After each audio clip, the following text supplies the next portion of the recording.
very fitting that we're talking about women in the trades, and suddenly they're playing disco music. It's like it's tapping into the other side of who you are. Of course.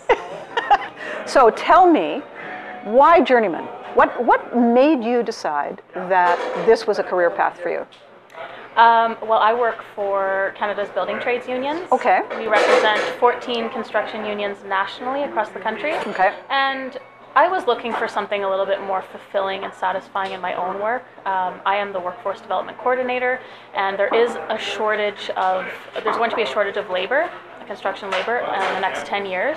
And so my job is to look at different ways to accrue that labor, recruit that labor, promote the careers in the trades. Right. And I ended up talking to a iron worker from Hamilton who had kind of started doing her own promotions of what her career was all about, and her inspiring story is how she became an iron worker. And she approached our office and asked for funding for a documentary for women in the trades. Mm-hmm. And it turned out to be so much more than that. We put together a proposal and a business plan for my executive board and created a national women in trades program across the country, which has really taken off. And when did that actually happen? How long ago? We have started working on this for the past 2.5 years, and we just launched this May.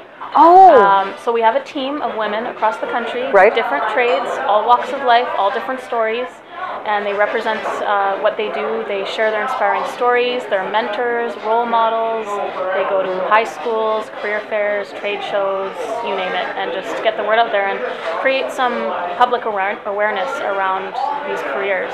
And for women? For women, and for anybody really. I mean, when I went to high school, I wasn't told that I could be an electrician or that I could be a carpenter. You're told that you have to go to university.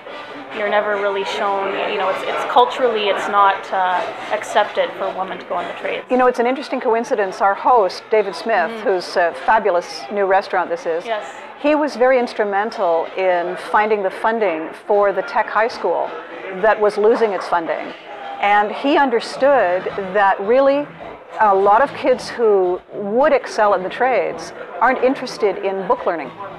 And so he found a way for them to feel like there was education that would work for them. Absolutely. So how many women have you found who are now gravitating to this? How many members have you got? Well, there is different ways to measure success. Okay. Eventually, we're going to look at, there's organizations like Build Force Canada that that capture the workforce, Stats Canada, but we just launched in May. So right now, how we're capturing and measuring our success, how many people contact us for mentorship information? We have a lot. Emails daily. I'm thinking of changing careers, or I'm going through a divorce and I want to do something different. I want to make a good salary. I want to get back into the workforce. How can I do this quickly? I can't go to university. So we're getting those emails. We're making the contacts. We're getting sponsors. We're getting the word out there. And Ladies Who Lunch, that was a really great opportunity for you to get some exposure. Yes, well, I have a feeling, young lady, that you and I are going to find a way to get some exposure for your I hope so. your enterprise. I would love that. I think that'll be really great. Great. Thank you so much. Thank you.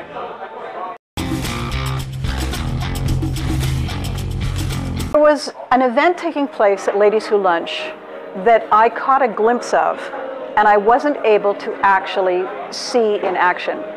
But I understand that you were using shoes like this.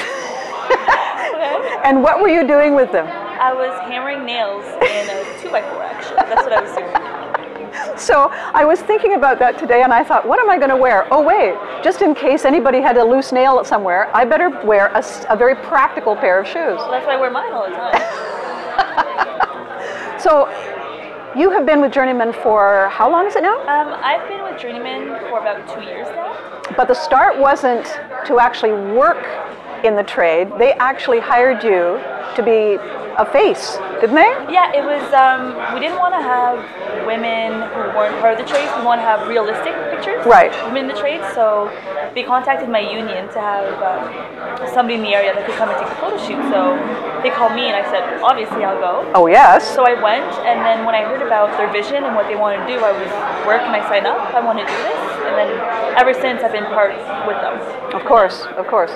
Because you can't really draw in the kind of women who want to do this if it's Barbie goes building. It has to be real women who really do have a knack for it and a real interest in it. Do you find, when you're talking to people about what you're doing and you wear this fabulous T-shirt, do you find people saying, "Oh my God, I'd like to do that"? Are you really finding that? I am. I've actually had friends that have been deciding to change from university to enter the trades because they never knew about the options. Right. And there actually is a large variety of different trades that appeal to every individual. So somebody who was in university who had maybe been taking business admin or project management, if they decided to take a look at Journeyman, really, you could go from one particular trade, you could become a contractor, you could become so many different avenues, really, that you wouldn't normally expect, because the girl's option, most of the time when she's still in school, is fairly traditional. Yeah, because they're not informed of the trades and the careers that can take place, because it's not only being a worker, you can be in the office, there's so much possibilities that's why we're here to inform them, to tell them about everything that there is, because I was lucky my family is in the trades. Oh, okay. Other families, they don't even know that how much a plumber can make. Sure. And we're just there to inform the youth. And so you have an entire family of musicians and one person really, really just loves a hammer. You're not... It's not going to happen unless they know about it. Unless they know about it. Well, I think it's amazing. Yeah. So I have a feeling, I was just talking with your partner in crime, I have a feeling that this show and maybe an entire series just on this, that would be a good way to get the word out into. That would be great. I think so. That would be awesome. Yeah. So, and did you have fun at Ladies Who Lunch? It was pretty amazing. Oh, yeah. It was amazing to see all of the women that created so many things. Yes. And they invested themselves, and it worked. And it's just great to see that I can do that too. It's a community building concept that really takes it to a whole other level.